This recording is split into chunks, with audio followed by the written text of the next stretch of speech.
Morning friends, आशा करता हूँ सभी लोग स्वस्थ होंगे। राजेश लाइफ सूत्रा में आपका स्वागत है। पिछली वीडियो में हम लोगों ने देखा था पार्ट 1 में कि विचार क्या होता है।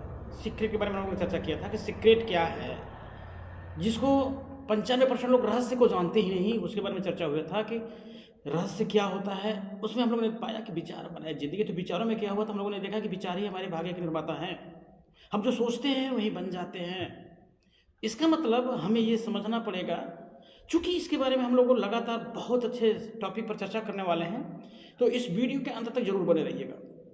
वीडियो के अंत में बहुत अच्छी चीज़ मिलेगी जिससे हम आपके संपूर्ण जिंदगी चेंज हो सकती है। हमारे चैनल को लाइक और सब्सक्राइब करिएगा। अब हम इसके कुछ खुलासे करते हैं कि अगर विचार से ही भाग्य बनते हैं तो हमारे विचार कैसे होने चाहिए, अर्थात विचारों पर नजर रखना पड़ेगा। एक बड़ा सवाल कि हम अपने विचारों पर नजर कैसे रखेंगे। वैज्ञानिकों का कहना है कि 24 घंटे में हमारे मस्तिष्क में 60,000 विचार आते हैं। जब ये विचार ही हमारे भाग्य बना रहे हैं तो हम इन विचारों पर नजर कैसे रखें कि ये विचार हमारे कैसे आ रहे हैं। बट कुछ लोगों ने बड़ा मेहनत किया है। हमें लगता है कि जो ये दौर चल रहा है प्रकृति प्रदत्त है, ऐसा नहीं है सर। इस दौर को लाने के लिए सैकड़ों लोगों ने बहुत मेहनत किया है। जब आज ये दौर आ गया है तो हमने इसको क्या मान लिया कि प्रकृति प्रदत्त है, ऐसा नहीं है। हमें समझने के लिए उन लोगों ने बड़ा प्रयास किया। हमें आपको समझने के लिए उन लोगों ने किताबें लिखी, वीडियो बनाया, ऑडियो बनाया कि हम कैसे समझ सकें। तो बड़े आसानी से हम लोग इस पर नजर रख पाते हैं। एहसासों के आधार पर, विचारों पर हम बहुत आसानी से नजर रख सकते हैं।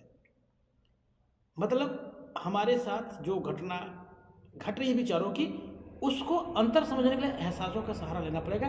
अच्छे एहसास और बुरे एहसास। अच्छे एहसास होते हैं और कुछ बुरे एहसास होते हैं। अच्छे एहसास कैसे होते हैं थोड़ा सा समझिएगा। अच्छे एहसास कहते हैं जैसे प्रसन्नता, उमंग, आभार, सहयोग, प्रेम, ये अच्छे एहसास हैं, ये मजबूत हैं, ये तरंगे पावरफुल तरंगे हैं, पॉजिटिव तरंगे हैं। दूसरी तरफ हमारे जो बुरे एहसास हैं वह है निराशा, नाराजगी, आत्मग्लानि, पश्चाताप, घृणा। ये सारे हैं जो नेगेटिव तरंगे जो हमें कमज़ोर करती हैं। तो जब हम सुबह जगते हैं तो हमारे दिमाग में किस तरह के विचार आते हैं हमें देखना पड़ेगा। अब आम आदमी को पता नहीं चलता कि हमारे विचार में क्या चल रहा है। एक आम आदमी जो 24 घंटा हमेशा विवशता, लाचारी, घृणा, आत्मग्लानि, पश्चाताप, इन सब चीज़ों से रिलेटेड विचारों पर काम करता है, यह उसके लिए घातक है। सही तो यह है कि हम एहसानमंद हों, सहयोग करें, प्रसन्न रहें, आभार प्रकट हो, उमंग हो। इन सब चीज़ों पर चर्चा करेंगे तो ये हमारे पॉजिटिव तरंगे हैं। अर्थात एहसासों से पता चलता है कि हम सृजन पर काम कर रहे हैं या विनाश पे काम कर रहे हैं। हमारे जैसे एहसास होते हैं वैसे ही हम गति देते चले जाते हैं। हमें पता ही नहीं चलता कि हम किन बिंदुओं पे आगे बढ़ रहे हैं। आम इंसान को पता ही नहीं होता कि वो निराशा होगी, आत्मग्लानि होगी, पश्चाताप होगा। इन सब केसेस में गलती अपनी नहीं होती, गलती किसी और की होती है और सजा हम अपने आप को देते हैं। सर एक स्टेटमेंट हम आप सुने हैं, बचपन से सुने कि अपने पैर में कुल्हाड़ी मारना। तो कोई भी इंसान अपने पैर में कुल्हाड़ी नहीं मारता, लेकिन हम विचारों के माध्यम से, एहसासों के माध्यम से प्रतिदिन अपने पैर में कुल्हाड़ी मारते हैं, वो बुरे एहसासों के द्वारा। तो हमारा जो विषय था विचार, अब बनाए में हमने क्या देखा कि हमें विचारों को नजर रखना है। विचार कैसे होते हैं इस पर हमने चर्चा किया। पॉजिटिव, नेगेटिव, अच्छे एहसास, बुरे एहसास। अब हमें अगर जीवन में सक्सेस होना है तो हमें पॉजिटिव एहसासों पे काम करना पड़ेगा। और दूसरा हमारा स्ट्रक्चर जो है ब्रेन का, ब्रेन हर चीज का इमेज ही बना के समझता है। हम जो भी विचार मेरे दिमाग में आता है उसका इमेज ब्रेन बनाता है। जैसे एक एग्जाम्पल मैं आपसे बोलूं, मैं रास्ते से आ रहा था, जंगल था, जंगल में एक शेर मिला। उसकी साइज क्या थी, इतनी मोटी और इतनी लंबी थी। तो इसका शेर का इमेज नहीं बना सर, इसमें सांप का इमेज बना। सांप रहा होगा, मेरा ब्रेन ये फाइनल किया कि सांप रहा होगा, लायन नहीं था, स्नेक था। इसका मतलब हमारा जो ब्रेन है वो पिक्चर की भाषा समझता है। और आम इंसान विचारों में जो पिक्चर बनता है उस पर ध्यान नहीं देता। वो एक एग्जाम्पल, जैसे लोग बोलते हैं मैं लेट नहीं होना चाहता, तो ब्रेन मुझे ऐसे समझता है कि हम हर जगह लेट होना चाहते हैं। कुछ लोग बोलते हैं हम असफल नहीं होना चाहते, लेकिन ब्रेन उसे ऐसे समझता है कि हम हर जगह असफल होना चाहते हैं। अर्थात हमने ये देखा कि विचारों पर नजर रख के और विचारों में आकृति पर ध्यान रख के हम अपने भाग्य का निर्माण कर सकते हैं। इसे बोलते हैं बनाए। मतलब विचार के बारे में हमने देखा, अब बनाए के बारे में देखा। बनाए में एक बार थोड़ा सा फिर से रिपीट कर देते हैं कि बनाए मतलब विचारों से ही अगर हमारे भाग्य बन रहे हैं तो हमें विचारों पर नजर रखना पड़ेगा। अब विचारों पर नजर रखने के लिए हमें एहसासों का सहारा लेना पड़ेगा। अच्छे एहसास और बुरे एहसास। अच्छे एहसास जो होते हैं वो पॉजिटिव तरह के हमें मजबूत बनाती हैं। जैसे क्या होता है, प्रसन्नता होता है, उमंग होता है, आभार होता है, सहयोग होता है, धन्यवाद होता है। दूसरी तरफ जो बुरे एहसास हैं वो कमजोर हैं, नेगेटिव तरंगे हैं, हमें कमजोर करती हैं। वो कौन सी हैं? निराशा, नाराजगी, आत्मग्लानि, पश्चाताप, घृणा, इन सब चीज़ों का। दूसरा इसी में क्या पार्ट है कि जो हमारे विचार होते हैं, विचारों में आकृति भी होती है, और आकृति की भाषा, इमेज की भाषा ही अपना ब्रेन समझता है। अब आम आदमी को थोड़ी सी असुविधा जरूर होती है, बट समझना है। इसका मतलब हमने ये देखा कि बनाए में विचार पर नजर रखना और इमेज बनाना है। अर्थात एक सिद्धांत है कि आकर्षण का सिद्धांत हमारे प्रबल विचारों पर सटीकता से काम करता है, दुर्बल विचारों पर नहीं, प्रबल विचारों पर सटीकता से काम करता है। ये हमारा हुआ बनाए। अब विचार पर चर्चा हुआ था, बनाए पर चर्चा हुआ। दूसरा हमारा प्रसंग है, बहुत खास प्रसंग है, जिसको बोलते हैं जिंदगी। मतलब विचार, बनाए, जिंदगी। तो अब हमारा दूसरा पार्ट चलता है, वो क्या है? जिंदगी का मतलब हम जो सोचते हैं वही बन जाते हैं। तो हमें ऐसा सोचना चाहिए जैसे वो चीज़ हमें मिल गया हो या मिल गई हो। बड़ा शानदार प्रसंग है इसमें कि हमें उस चीज़ के बारे में ऐसे सोचना है जैसे वो चीज़ हमें मिल गया। जैसे एक एग्जाम्पल या एक सिद्धांत है, उसको देख लेते हैं। सिद्धांत क्या है कि जब हम कल्पना को वास्तविक कल्पना में बदलते हैं तब हम एक बेहतर कल्पना को जन्म देते हैं। यही रचनात्मक प्रक्रिया है। हम पहले कल्पना करेंगे। कल्पना एक अलग चीज़ है। कल्पना करने के बाद हम उसको बेहतर कल्पना में बदलते हैं। मतलब वास्तविक रूप में, सॉरी, कल्पना को जब वास्तविक कल्पना में बदलते हैं तब हम एक बेहतर कल्पना को जन्म देते हैं। तो कल्पना को वास्तविक कल्पना में कैसे बदलेंगे? उसको वास्तविक रूप से विजुलाइज करके, उसको वास्तविक रूप से देखने की कोशिश करते हैं। जैसे मैं एग्जांपल देता हूँ, हम क्या देखते हैं, मुझे कल्पना करनी, मुझे कार चाहिए, लग्जरी कार चाहिए, ये मेरी कल्पना होगी। लेकिन इसको वास्तविक कल्पना में हम कैसे बदलेंगे? हम क्या उसको विजुलाइज करते हैं। कैसे विजुलाइज करते हैं कि ये कार वाइट कलर की UP 64 Mercedes near about 2 crore की कार मेरे गैरेज में खड़ी है। अब वास्तविक रूप में इसको ले रहे हैं, मेरे गैरेज में खड़ी है। अब हम उसको देखते हैं, निकालते हैं और अपने गांव के चौराहे पे जाते हैं और देखते हैं। लोग तो बोलते हैं अरे वाह, किसने मर्सिडीज ले ली भाई। और हम अपने शहर के चौराहे पर जाते हैं और जहाँ बड़े लोग, ठेकेदार लोग, राजनेता लोग, बड़े बड़े व्यापारी गपशप चाय चुकर कर ले आते हैं। वहाँ से जब हम गुजरते हैं तो लोग बोलते हैं भाई यूपी 64 2 CR की मर्सिडीज लिया किसने? झुक झुक के देखते हैं कि उस गाड़ी में बैठा कौन है। अब इसको ऐसे देख रहे हैं, सोच विजुलाइज कर रहे हैं, ऐसे फील कर रहे हैं जैसे सच में मेरी घटना घटी हो। इसका एक लेवल है। जब हम कल्पना को वास्तविक कल्पना में, जैसे ही वास्तविक कल्पना में हम आते हैं ना, वैसे ही बेहतर कल्पना का जन्म शुरू होता है। जैसे ही बेहतर कल्पना का जन्म होता है उसी समय सृजन शुरू हो जाता है। ये बात हमें समझना होगा। सृजन शुरू हो जाता है मतलब जब हम कल्पना को वास्तविक कल्पना में बदलते हैं तब हम एक बेहतर कल्पना को जन्म देते हैं। अर्थात हम उस सृजन की तरफ बढ़ चलते हैं। और ये सारा खेल हो रहा है अभी विचारों का। हम विचार को देखें, बनाए में देखें, अभी हम जिंदगी में देख रहे हैं। सारा रोल विचार का ही है। अर्थात हम जो चीज़ को समझ पा रहे हैं वह चीज़ ये है कि विचार बनाए, जिंदगी विचार को देखा हमने, बनाए को देखा। अब जिंदगी में क्या होता है, उस चीज़ को वास्तविक रूप से देखना। मैं फिर से एक बार रिपीट कर रहा हूँ, जब हम कल्पना को वास्तविक कल्पना में बदलते हैं तब हम बेहतर कल्पना का जन्म देते हैं। यही से रचनात्मक प्रक्रिया शुरू होती है। अब सबसे मजे की बात क्या है कि हम जो भी चीज़ शुरू से करते हैं, जीरो से करें, हम जीरो से शुरू करें और हम आगे बढ़ते चले जाएंगे। सिर्फ विचारों की बात हो रही है। जीरो से शुरू करें। जैसे एक एग्जांपल, रात में मुझे गाड़ी चलाना हो, जाना हो 200 किलोमीटर, रास्ता दूर तक नहीं दिखता, लेकिन जीरो से स्टार्ट करते हैं तो अगला 50 मीटर दिखता है। जैसे हम 50 मीटर चल लेते हैं, अगला 50 मीटर दिखने लगता है। अब अगला 50 मीटर जब चल लेंगे तो फिर अगला 50 मीटर चलना शुरू हो जाएगा। ये चीज़ क्लियरिटी है। जब हम चलेंगे नहीं तो अगला दिखेगा नहीं। वैसे ही जिंदगी में हमारा, जब हम इस पर स्टडी करते हैं, पाते हैं, तो परत दर परत जिंदगी भी हमारी खुलती चली जाती है। ये रहा हमारा विचार बनाए जिंदगी, सबसे बढ़िया चीज। Okay, thank you so much. अब हमारी बात चलती है, दो बड़ी बात चलती है, समझिएगा। दूसरा क्या? गुड मॉर्निंग फ्रेंड्स, आशा करता हूँ सभी लोग स्वस्थ होंगे। आपका राजेश लाइफ सूत्रा चैनल में हार्दिक स्वागत, वंदन, अभिनंदन है। हम अब चर्चा करने जा रहे हैं कि विचार को हमने देखा, बनाए को देखा, जिंदगी को देखा, लेकिन अब क्या हो रहा है कि अब इस सारी घटनाएं यहां हो रही हैं मन में। तो हमें मन के बारे में समझना बहुत जरूरी हो जाता है। मन क्या है?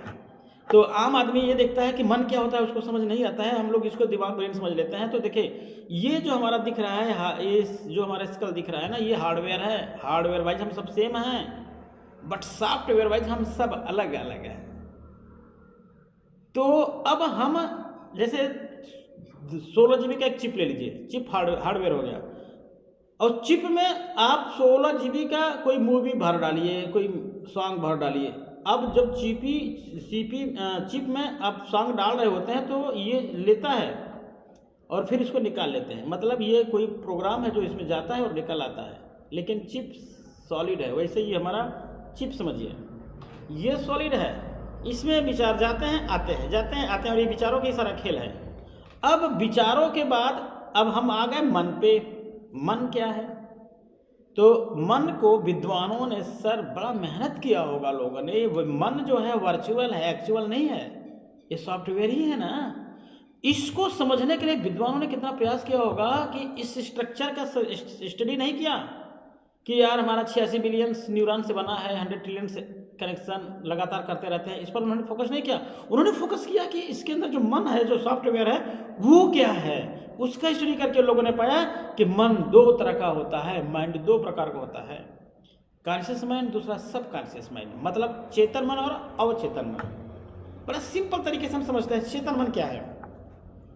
वीडियो के अंत तक बने रहेंगे सर, तो बहुत शानदार प्रसंग होने जा रहा है। मैं चाहूंगा कि इस चैनल को लाइक और सब्सक्राइब करें। क्या चलते हैं आगे कि ये जो कॉन्शियस माइंड है और जो सब कॉन्शियस माइंड है, उनके बीच का थोड़ा सा अंतर समझते हैं बड़े एग्जाम्पल तरीके से। पहला क्या है? कॉन्शियस माइंड अर्थात चेतन मन सोच विचार तर्क के आधार पर निर्णय लेता है, जबकि सब कॉन्शियस माइंड अर्थात अवचेतन मन यह सोच विचार तर्क के आधार पर निर्णय नहीं लेता। यह स्टोर रूम की तरह होता है। यह हमारे भावनाओं, अनुभवों, धारणाओं, आदतों, विचारों को संग्रहित करता है। इतनी सी समझनी है बस, इससे ज्यादा नहीं। कॉन्शियस माइंड क्या करता है? मन की सक्रिय अवस्था है, सोच विचार तर्क के आधार पर निर्णय लेता है। सब कॉन्शियस माइंड क्या करता है? यह मन की सक्रिय अवस्था नहीं है, यह सोच विचार तर्क बिल्कुल नहीं करता, यह स्टोर रूम की तरह होता है, और यह हमारे भावनाओं, अनुभवों, आदतों, विचारों को क्या करता है? संग्रहित करता है, तर्क नहीं करता। अब इसी बात को समझने के लिए हम लोग दो एग्जाम्पल लेते हैं। कॉन्शियस माइंड ये हो गया और सब कॉन्शियस माइंड ये हो गया। कॉन्शियस माइंड मतलब चेतन मन और सब कॉन्शियस माइंड मीन्स अवचेतन मन। तो कॉन्शियस माइंड जो है वह किसान की तरह व्यवहार करता है और सब कॉन्शियस माइंड खेत की तरह व्यवहार करता है। अब किसान क्या करता है? अब पहला स्टेप, यह किसान है तो इसको रिलेट करते हैं किसान के साथ। किसान अगर किसी खेत में बीज बोना चाहता है तो किसान उसको जैसे बीज बोएगा तो खेत क्या करेगा? उस बीज को रख लेगा और बीज को उगाने की कोशिश करेगा, बीज को उगाएगा। वो खेत का काम है, किसान का काम नहीं है। लेकिन अब दूसरी चीज, किसान किसी भी सिचुएशन में नाराजगी में बोता है तो भी गेहूं बोएगा, गेहूं जमेगा, प्रसन्नता से बो रहा है तो भी, किसी भी कंडीशन में है अगर गेहूं बो रहा है तो गेहूं जमेगा, पहला चीज। ऐसे ही कॉन्शियस माइंड, सब कॉन्शियस माइंड में जो डेटा ट्रांसफर करता है विचारों का, वो सोच विचार तर्क के आधार पर निर्णय लेता है। तो वह हंसी मजाक में निर्णय लेगा तो भी सब कॉन्शियस माइंड से उसे कोई मतलब नहीं कि आप मजाक कर रहे हैं। आम इंसान बहुत मजाक करता है, उसे पता नहीं होता कि मजाक हमारे लिए हार्मफुल है, नुकसानदायक है। कैसे वह मजाक करता है तो सब कॉन्शियस माइंड ये समझता है कि इसने ये बीज बो दिया। जैसे मजाक में किसान बीज बोएगा तो भी जमेगा, खुशी में बोएगा तो भी जमेगा। अब इस खेत से कोई मतलब नहीं है कि किसान मजाक कर रहा है या खुशी कर रहा है। वैसे सब कॉन्शियस माइंड पता ही नहीं चलता कि कॉन्शियस माइंड हंसी कर रहा है, मजाक कर रहा है। जो डेटा देता है वो सुरक्षित रख लेता है। क्या करता है, हमारे भावनाओं, आदतों और अनुभवों को संग्रहित करता है। दूसरा चीज क्या है कि अगर अनुकूल वातावरण है तभी खेत में से वो बीज उगेगा, नहीं तो खेत सुरक्षित रख लेगा। किसान की बात होगी और खेत की बात होगी। यही कॉन्शियस सब कॉन्शियस में क्या है कि हमारे विचार भी सब कॉन्शियस में जब जाते हैं तो अगर अनुकूल वातावरण नहीं तो चुपचाप पड़ा रहता है। जैसे अनुकूल वातावरण होगा वो विचार निकलेगा, आम आदमी को पता नहीं चल पाता। तीसरा एक चीज, अगर गेहूं किसान न बोए, दूसरा कोई मित्र आके उसमें कुछ बोना चाहे तो खेत मना नहीं करता। मना करता है कि नहीं फला फला का खेत है उसमें आपको नहीं बोना, ऐसा नहीं करता। वो क्या करता है, किसी भी का बीज आ गया तो उतने ही ध्यानपूर्वक उगाता है जितना उस किसान ने डाला था। यही बात हमें कॉन्शियस और सबकॉन्शियस माइंड में समझनी है। क्या समझनी है कि कोई दूसरा व्यक्ति अगर नेगेटिव बात कर रहा है, अगर हम उस पर सीरियस हो रहे हैं तो वो मेरे डेटा सबकॉन्शियस माइंड में स्टोर हो रहा है, ये वही फंक्शन करेगा। हम नहीं, किसी और की सुन भी लिए तो भी, जैसे हमने नहीं बोया किसी और ने बो दिया तो भी उगा दिया ना, वैसे अगर हम वो विचार गंदा विचार नहीं कर रहे हैं, किसी की गंदा विचार सुन रहे हैं तो वो भी वही जा रहा है। तीसरा स्टेप। चौथा स्टेप, हम कुछ जैसे खेत में किसान कुछ भी न बोए तो भी खेत उगाएगा ही उगाएगा। क्या, घास फूस, कुछ न कुछ तो खेत में उगेगा ही उगेगा, ये नेचर है, उगना ही है। वैसे ही हमारा दिमाग खाली है तो इसमें कुछ न कुछ चीज तो आएगा ही आएगा। मन चाहे नहीं, अनचाही चीजें आएंगी ही आएंगी। तो किसान क्या करता है कि जब उसके खेत में अनचाहे पौधे आ जाते हैं तो उस पौधों को निकालता है। वैसे अगर हमारे दिमाग में अनचाहे विचार आ गए तो हमें भी उसको निकालना पड़ेगा। मतलब खेत और किसान से कहानी को एग्जाम्पल देके हम लोग इसको समझने की कोशिश करना है। किसको, कॉन्शियस माइंड और सबकॉन्शियस माइंड। अब समझिएगा कि हमारे अपने जीवन में यही प्रक्रिया चल रही होती है, जो कॉन्शियस माइंड सबकॉन्शियस माइंड की। अब एक एग्जाम्पल, दूसरा, कॉन्शियस माइंड जो होता है वह माइंड का 5% होता है, जबकि सबकॉन्शियस माइंड 95% होता है। बड़ा पावरफुल होता है। सबकॉन्शियस माइंड के अंदर असीम पावर छुपा हुआ है। कॉन्शियस माइंड की जो प्रोसेसिंग स्पीड है 40 बाइट्स पर सेकेंड की है, जो कि जबकि सबकॉन्शियस माइंड की 40 मिलियन बाइट्स पर सेकेंड की। सोचिए ना, शायद मेरे समझ में जो कहा गया है कि कल करे सो आज कर, आज करे सो अब पल में प्रलय होएगी, जो एग्जाम्पल दिया गया था, जो हम लोगों ने किताबें में पढ़ा, सही चीज यहाँ देखने को मिल रहा है कि यह तो बहुत तेजी से ग्रो कर रहा है। इसकी प्रोसेसिंग स्पीड हल्की नहीं है सर, बहुत तगड़ी है। तो खटाखट ही करता चला जा रहा है। नेक्स्ट प्रोसेस क्या है, कॉन्शियस माइंड के अंदर पावर कम है, सारा कॉन्शियस माइंड सबकॉन्शियस माइंड के अंदर पावर है क्योंकि 95% है। जिसके पास 2-3 पावर हैं जिसको हमको समझना पड़ेगा। जैसे होता है बोलते हैं इसको साइबरनेटिक सिस्टम। हमारे ब्रेन में एक ऐसी सिस्टम बना है कि उसके वजह से हमें बहुत फायदा होता है। ब्रेन को गोल पता चल जाए तो अपने आप उस दिशा में जाने की कोशिश करता है, ये जिसको बोलते हैं साइबरनेटिक सिस्टम। होम पिजन और ह्यूमन में 2 लोगों में गुण पाए जाते हैं, जैसा कि हमें जानकारी है। इसके बाद इसके अंदर होता है एक बहुत ज़्यादा पावर हमारे सबकॉन्शियस में, जिसको बोलते हैं प्लेसिबो इफेक्ट। प्लेसिबो इफेक्ट क्या है, इसे विश्वास हो जाए कि ये यही है तो वो उसी दिशा में अपने आप काम करता है। जैसा कि आप सब जानते हैं, चर्चित है घटना कि एक बार किसी देश में किसी कैदी को फांसी होने की सज़ा सुनाएगी, फांसी दिया जाएगा इसको, तो वहाँ के कुछ वैज्ञानिक लोगों ने, डॉक्टरों ने एक्सपेरिमेंट करना चाहा। वो लोगों ने वहाँ से परमिशन ली और उनसे बोला गया कि ठीक है हम एक्सपेरिमेंट करते हैं। वो उस व्यक्ति के पास जाते हैं, अब उसके ब्रेन में, उसके मन के अंदर छेड़छाड़ करते हैं। क्या छेड़छाड़ करते हैं? जबकि व्यक्ति बिल्कुल स्वस्थ था, कहीं से कोई प्रॉब्लम नहीं थी, लेकिन उसको क्या किया जाएगा कि सर कल आपको फांसी होनी है, आपके गले में रस्सा पड़ेगा, दर्द होगा, चटकेगा, आपको असहनीय पीड़ा होगी, इसके बाद आपकी मौत होगी। मौत तो पक्का है। लेकिन मेरे पास एक बहुत सा तरीका है, मेरे पास एक ऐसा कोबरा है जो आपको काटेगा तो चींटी काटने जितना दर्द होगा और आप 1 सेकंड के अंदर मर जाएंगे, आपको मौत भी होगी और आपको कष्ट नहीं होगा। तो आप क्या चुनना चाहेंगे? उसको छोड़ दिया गया तो उसने कहा मरना तो है ही है, तो यही ले लेते हैं। उसने कहा ठीक है। अब उसके सामने क्या दिखाया गया कि भाई उधर से एक सांप लेके व्यक्ति आ रहा है और इसको दिखा दिया कि भाई देखिए सांप आ रही है, सांप आपको काटेगा। उसको पहले से प्लानिंग थी, उसका दिमाग काम करने लगा, माइंड, सबकॉन्शियस माइंड काम करने लगा, क्योंकि उसने आकृति देख लिया था कि सांप लेके आ रहा है। जब सांप लेके आ रहा है तो उसका, इसके बाद वो क्या किया गया कि उसका फेस ब्लैक क्लोथ से, कपड़े से ढक दिया गया, क्योंकि फांसी होती है तो कपड़ा सारा ढका जाता है। तो क्या होता है कि उसकी जब आंखें बंद होती है तो व्यक्ति जो सांप लेके आ रहा था उसने खड़ा कुछ नहीं किया, एक सेफ्टी निडिल, स्टेरिलाइज्ड निडिल उसके शरीर में चुभोई जाती है, वह चिल्लाता है और ऑन स्पॉट उसकी डेथ होती है। और डेथ होती है तो पता चलता है पीएम के बाद कि उसके बॉडी में कोबरा का जहर पाया गया। मतलब ये सब कॉन्शियस माइंड इतना पावरफुल है कि इसको सही सिचुएशन दे दिया जाए तो ये जहर बना सकता है, तो अमृत भी बना सकता है। इतना पावरफुल ब्रेन है, इतना पावरफुल हमारा माइंड काम करता है।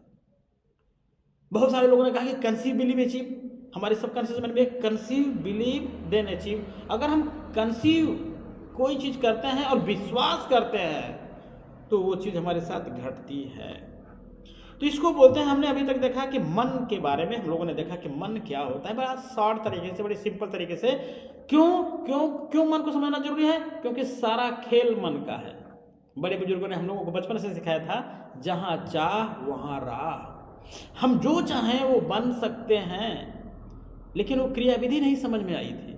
अब समझ आया कि सारा खेल मन का है, ये सच है, और मन के बारे में हमको स्टडी करना पड़ेगा। तो बड़ा शॉर्ट तरीके से हम लोगों ने मन के बारे में आपके सामने रखा। आशा करता हूँ आपने इस वीडियो को देखा होगा और इस वीडियो से सीखा होगा।